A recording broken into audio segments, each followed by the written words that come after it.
now before we're too far gone.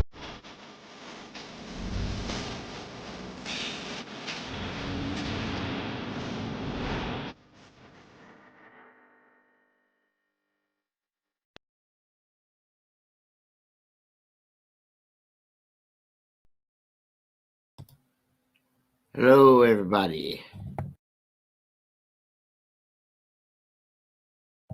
Hello. All right, now my mic is working. I tell you, every time I get on here, I have the same problem. How's everybody doing today? I hope y'all are doing fine. I hope, no, not fine, because you know what that stands for, neurotic something. So, okay, I've heard everybody talk about Debbie Collier. And I've been twisting on this subject because there's so many things that just um confused me with this. It's so like a simple. Sorry, this picture is so blurry; it wouldn't come out right. Um, it's such a simple case. It seems like, but at the same time, it's a whodunit. So it's been, kind of just a dragger because you think it should be solved like in 2 seconds. So, welcome everybody. Come on in. No need to be shy. Promise I won't ask you any strange questions. But this is the house that her husband and her lived in. And I'm just going to go over my thoughts about Debbie Collier because there's a lot of questions I still have, and no one's talking about them anymore. They're kind of stuck on Andrew and the daughter, and I'm not stuck on them. So the first thing starts right here for me at her house. I know there was a argument or something that went on the night before inside this house, but it's more than that. Um, Beside they need to cut the grass. It's a cool looking house. It's like a dome. But anyway, the part for me starts right here, and I can't get past it. So I guess I'm not a good detective, right? Because I can't get past the house first. Because without starting right here, there is no case.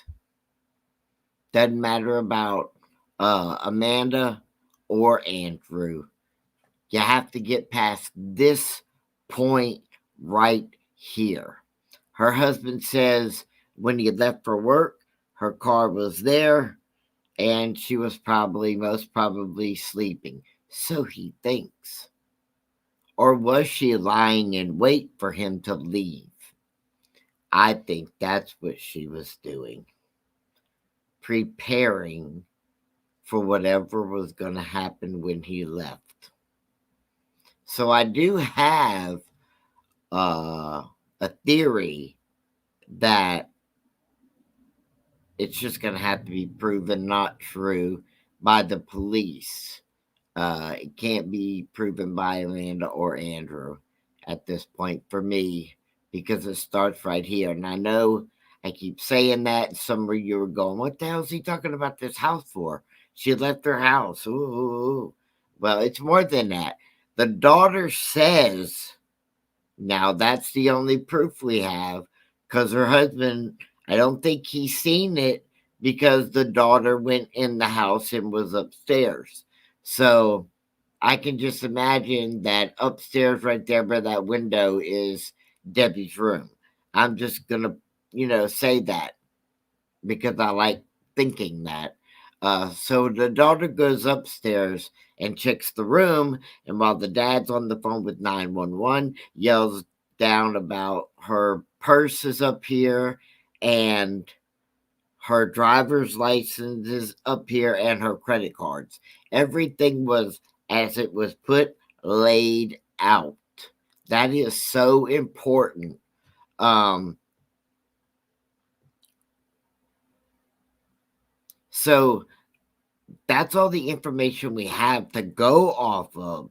And Amanda, if she ends up being the person who did this, allegedly, then she doesn't even know how that sentence is, in the way of saying it, leads people to believe the same thing I'm believing. Or maybe she does. Maybe she's smarter than we think. But saying that the ID and the credit cards were laid out, who does that? Do you know? Nobody lays their credit card or driver's license out except a person who's going to commit suicide. Not women who change their purses. They just dump and then throw it all in, or they might try to organize it at first. But every woman I've seen, gonna change and do this purse today, they dump the other purse. So they don't lay the stuff out. But a person who's going to commit suicide, and I have a lot of experience with people like that from being in the military, they lay their things out very neatly for other people to find. So for me, the first clue in this whole case is the laying out of the identifications. I don't know why they do that or if they do it so that, you know, maybe they think they're saving the family, time of looking for those items because they will be important in their arrangements or not. Um, Also the flower pots. I'm still looking for the blue flower pot, and I ain't seen it yet. Maybe it's because this picture's so whacked up. I mean, maybe those dark things are the blue pots. Um, maybe Amanda, told her mom the night before that, Andrew was scaring her, or she wanted to get away from Andrew and she can't, uh, because she just couldn't accomplish that earlier in her life with him. So maybe mom said, if you ever have trouble and you need to come over, I keep a spare key in the pot by the door, just for safety reasons. So keep that in mind. But then again, the way they fought, it doesn't really give me the impression that mom really wanted her there because the girls had drug problems and mom knows about them. So it isn't just Andrew who has these problems. In fact, I don't think Andrew had a drug problem. I think Amanda has the drug problem, and Andrew got arrested so many times because of purchasing it for her. Um, that's my thoughts. I don't think that he was doing it. I'm assuming not, but he has so many arrest records for it, and you can't use his mother, who is a big drug, dealer, you know, make that the reason you think that he did do drugs. That's just not a reason. He said he never did drugs, and maybe he didn't. But anyway, the first part of the case really starts right here. Not where they found the car, not where she stopped along the way, but right here, laying the cards out on the table, you know. And we all know who this is. That's Amanda and Andrew. Um, and people are right about one thing on their chatterbox. And Andrew's got more of a body type to pass for Debbie, except he's a little too thick in the legs and his body type. He's Because he's so short, he's like Popeye. His calves, his arms are just buffer than normal. And because of her accident, there's no way um, Andrea could pass for her mom. Maybe in the face a while back, but not since she's gained weight in her face and been in the accident where she could hardly, do certain things. I just don't think she has the stamina uh, for the physical stuff. But I do want to note that she wears her purse just like mom. Same side, same everything. So there's a lot of things that does fit Amanda. Um, Amanda's the one that has a money issue. When she needs money, she asks mom. Um, when she moved and had trouble with her bills, she asked mom. Andrew says, in his interview, that the older one, where they say she called the cops on him. Andrew said all the time, she takes money out my check because we have a joint account. She just goes in there and takes what she pleases, and there's nothing I can do about it. So she does have a track record for taking things, money, and putting it in her own account.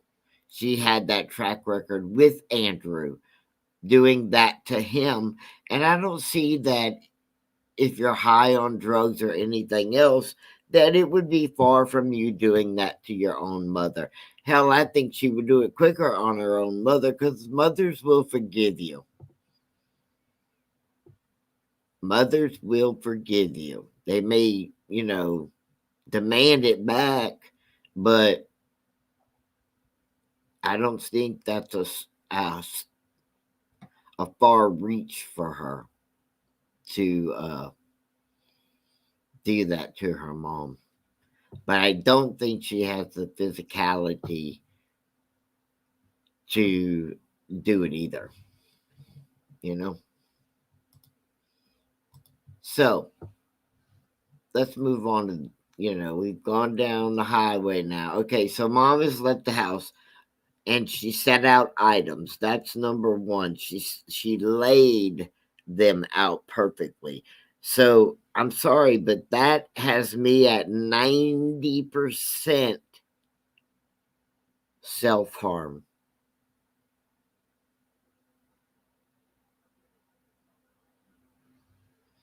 Now let's take her to the store. Well, before that. So we got mom leaving her house in the rented black Chrysler Pacifica because her truck had recently been crashed. So she's got health problems herself. Then she travels approximately 76 miles and gets on US 441 until it turns into US 23. Remember that number? 2380 what? 2385, I think. That's right. US Highway 23. But there's also Interstate 85 that runs across there. So there's your first, connection of 2385 as it is in the Venmo. But they don't intersect right there. But she does end up US 441 turning into US 23. So by Tallulah Falls, she is on US 23, the first two numbers of her Venmo message.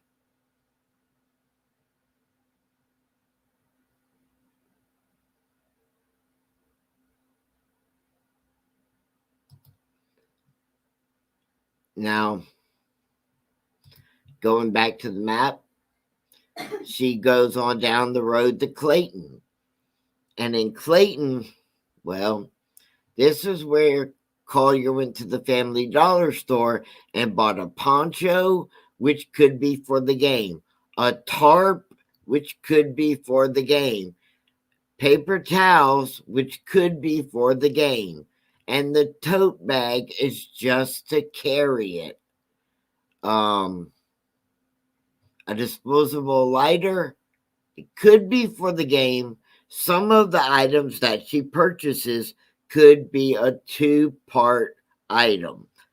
Could be for one thing, but also could be used for a totally different item. So let's catch up a little bit of this. Dollar store in Georgia at around 3 o'clock on a Saturday afternoon. She's purchasing a red tote, a blue tarp, a poncho, paper towels, and a torch light. She has absolutely no physical stress, fear, or anything on her when this lady's interacting with her. The lady never knew anything was wrong. That means she's acting perfectly calm.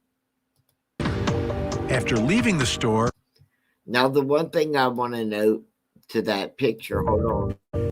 Okay. This is video of Debbie Collier inside a... What is she doing with her fingers? Hold on, let me see. This is video of Debbie Collier inside a family. She has something in her hand. I think it's the keys. And I wonder if she was pressing the alarm for the car. Maybe.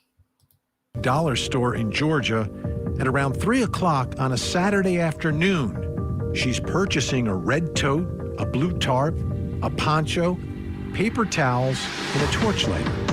After leaving the store, her daughter Amanda received a Venmo for over $2,000, which included a cryptic message. "They are not going to let me go. Love you. There is a key to the house in the blue flower pot by the door."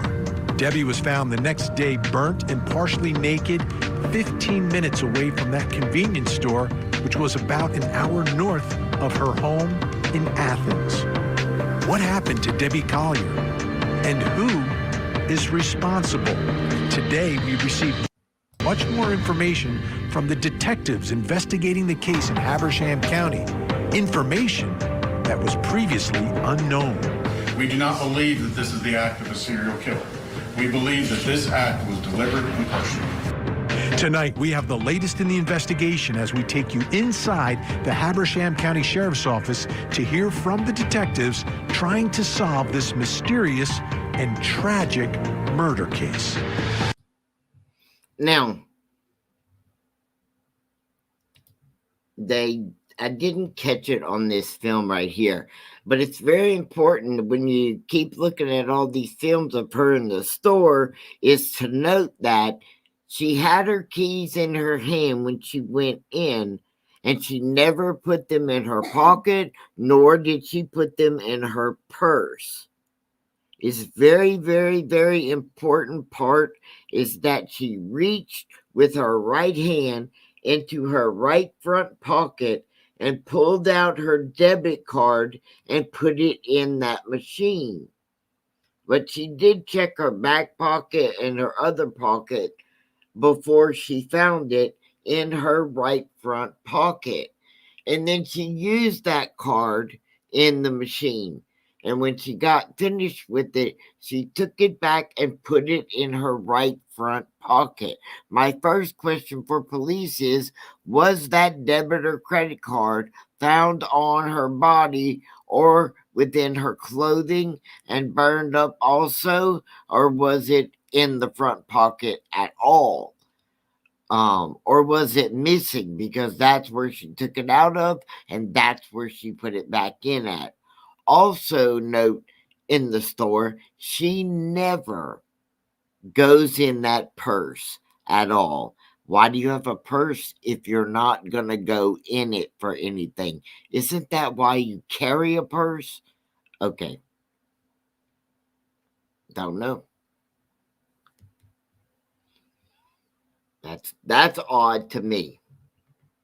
Where she took it for. Remember, she laid all her credit cards out at the house. So does that mean she only has one credit card on her that she took to do with what she's going to do or not?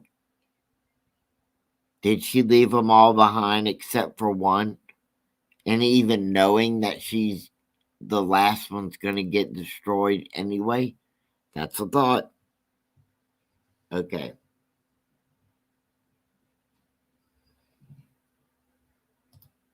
So in the store, hands in pocket. Sets the keys down.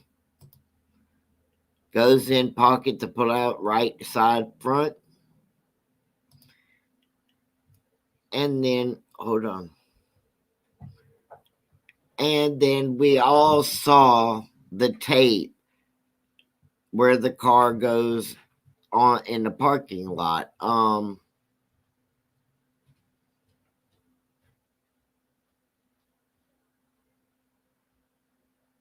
Again, we're on US Highway 23. One of the what did I do? Okay, hold on. I'm trying to see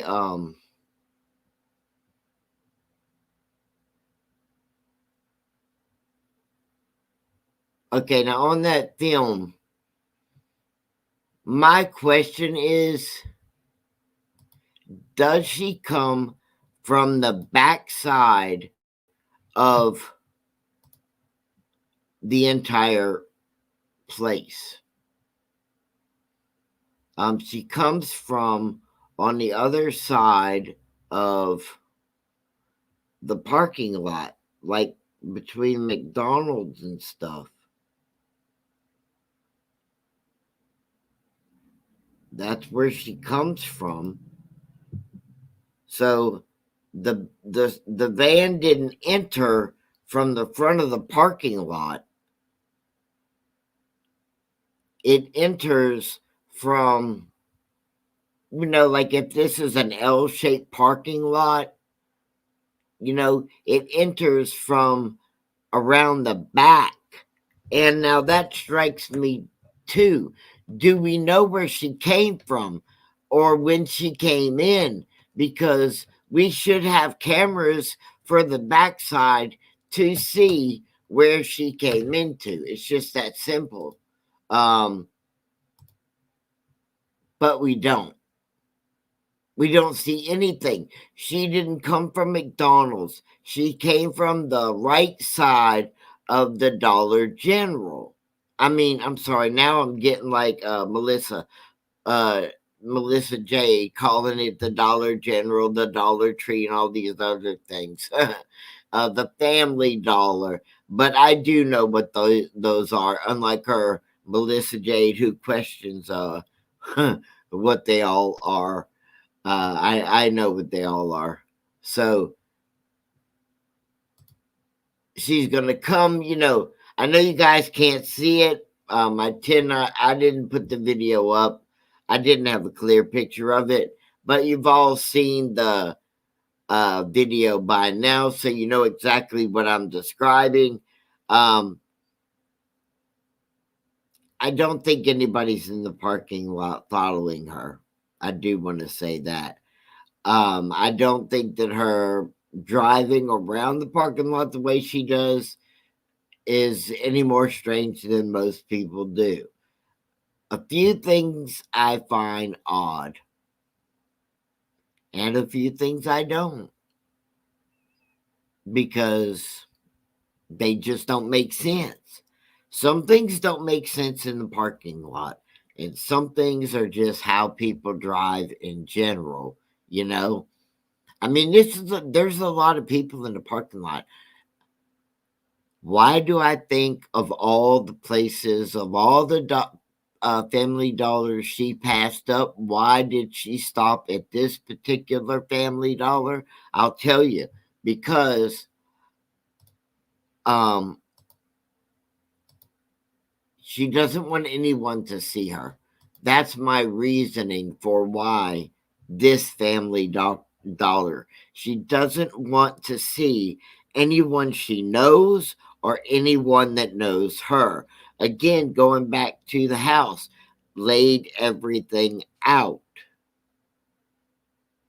switched purses, knows no one's going to be home until 4 o'clock or whatever.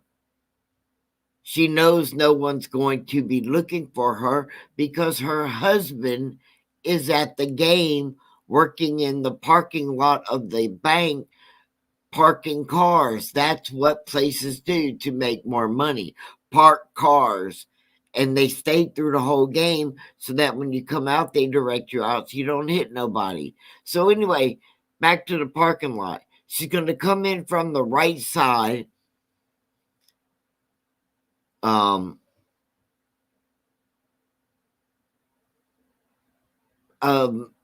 Family Dollar. And I really the parking lot's not packed with people, but it's not empty. Not empty at all.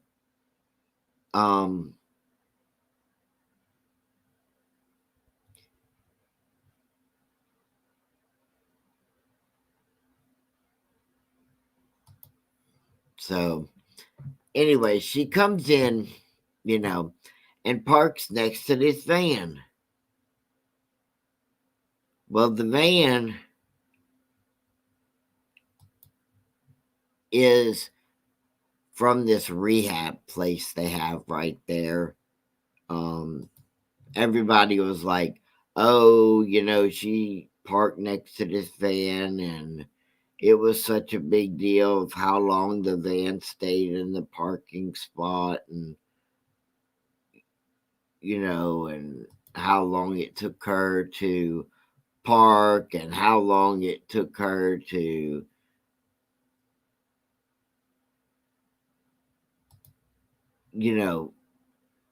do I think she sent another message while she was parked next to the van? Absolutely.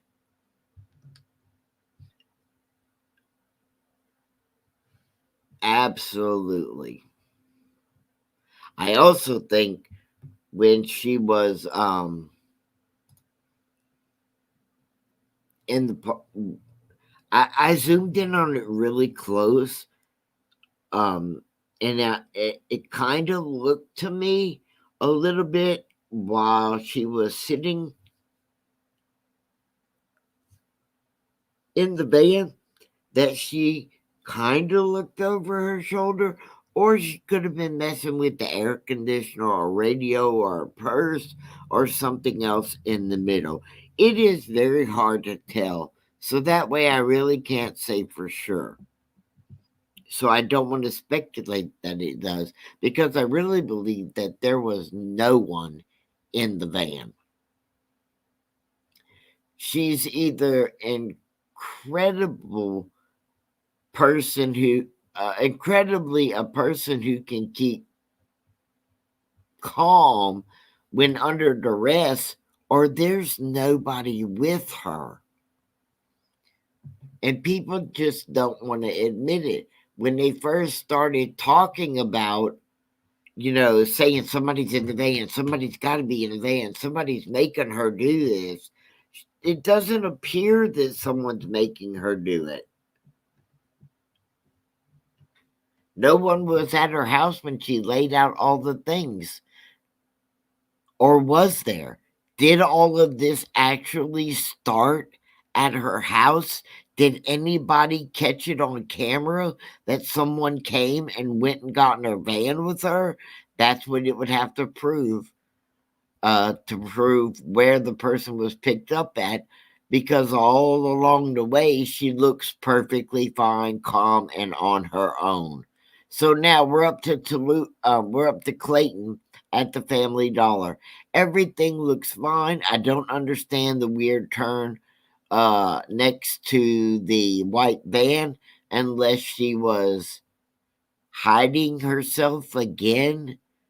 Maybe she thinks someone is following her, and she hid the van behind the white van so that she could do something, because then she moves the van again and parks right in front of the store.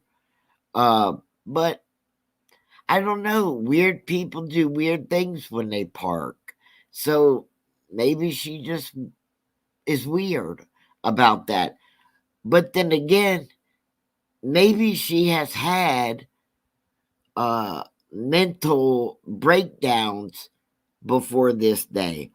A lot of mental breakdowns, and nobody knew about it. And maybe today she's had another one and really can't stand it anymore. Maybe something happened to her in that accident she had that's changed her mental ability, and she can't take it anymore, um, and is set out to do something no one expects. But we're riding a fine line right here, a fine line. So she left the dollar store, I mean the Family Dollar, and goes all the way back the other way, like she's going toward Athens again, and stops where her car was found in the unlocked car near an old logging road. There's also a park there. Right, the entrance to the park is not very far either. Um, People are making a big deal about the car being unlocked. Okay, when I'm in the city, I lock my car every time I get out of it. But if I'm on a stretch of road where there's, you know, forest on both sides and I can't see anybody for as far as I can look, I probably would just get out of my truck and not lock it. That's just probably what I would do. But the part that gets me is she got out the car and she took her purse with her and the tote. Why does she need her purse at all? If someone was in that car with her, do you think they would be like, oh, yeah, grab your purse before I go in here and set you on fire? I don't think that's how it would have worked. So why take the black purse and the tote bag with you? In my opinion, I think she laid the tarp down because tarp does not burn like a blanket does or another object because it's plastic and woven plastic. So it's not fireproof. It just doesn't burn like paper.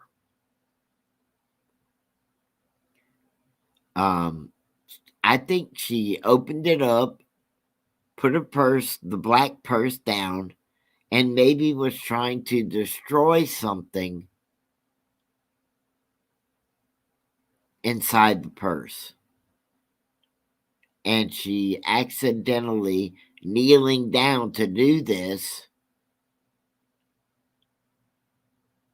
the fire jumped on her. And if she was kneeling down, her abdomen and crotch area would be the closest thing to the fire and closest to each other at that moment. If it jumped on her, the fire, from using the butane to use something to accelerate the fire, maybe the fire jumped. I think that's a possibility. Thereby, when she stood up and, just out of fear and panic that she caught herself on fire, stood up, stumbled back, fell down the ravine because it was steep, and ended up way back by the tree, and tried to pull herself up and put herself out. These are just my opinions, but I could see this happening quite easily considering the shoes she had on in the environment she was in. I could be totally wrong. This is just my opinion. The bullet, I think the bullet was in the vicinity already. That maybe someone just dropped it when it came out their gun, out their pocket or from hunting season. People lose bullets all the time. Um, but then there. This is my opinion only. Um, I think the reason for going way out to Tallulah Falls was, again, not to be seen or known by anyone. I don't understand certain things. I'm still stumped on how her cell phone got broken, unless she did it herself, not wanting to be found right away.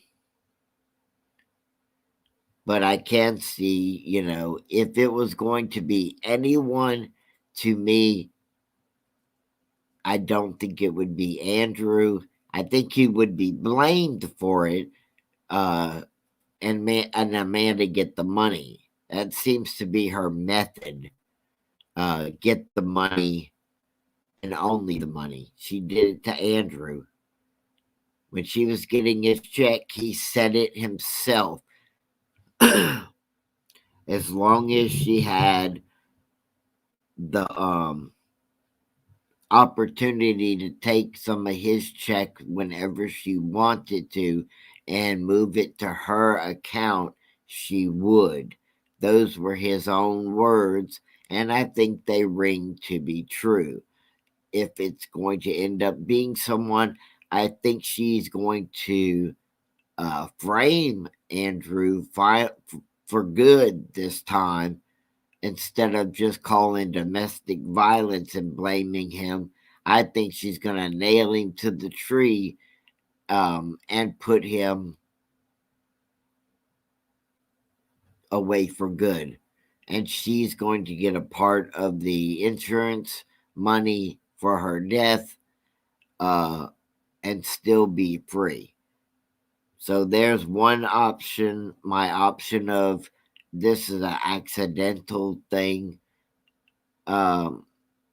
Number two, that Amanda frames Andrew of doing it. And on my mile marker, if it's on US 23, but is the mile marker 85? That's my question. I can't seem to find the mile marker on the highway, because if it is 85, then she just gave someone a location of where she was. US 23, mile marker 85. I even wondered if she was giving Andrew a ride to rehab. And maybe that's what she told Amanda. They won't let me go because she's not related to him. And his mother's dead. There's just too many things it could be. But that's all I got for now. Just my thoughts on what happened. Even this, according to her daughter, who went up, and her purse is still here with her driver's license, and the only thing is the phone is gone. And she sent her daughter a text 2 hours ago saying, they won't let me go. He continues, whatever that means, we don't know. Somebody knows what that means. But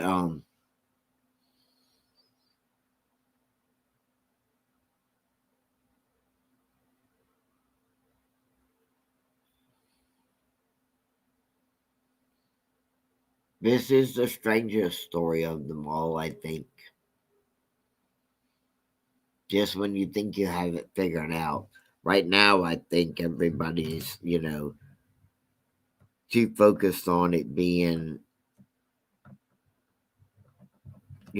Andrew because, people want it to be him.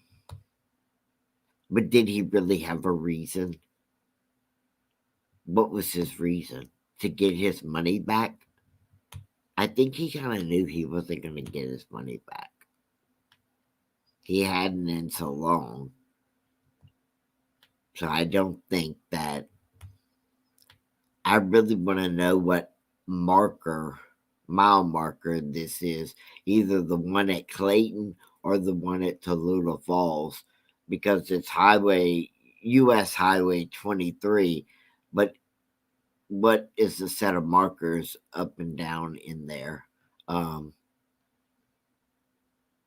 Really, the only reason, I think she went to that Family Dollar is because she didn't want anybody to know who she was. But, and as far as her wearing the game gear, she's going to the game. Hey, whenever you're a Georgia fan, they always wear game gear. That's a fact. It's a Southern thing, I guess. I think she didn't want anyone to know what she was going to do. Well, that's my theory for now. I need more information from the police. Other than, we're pretty sure we have two strong, choices, and we think it's them based on their past record. I think people are making a decision on Andrew record and Amanda's record instead of looking at the clues that you left behind. Well, I'll see y'all soon. Have a nice day.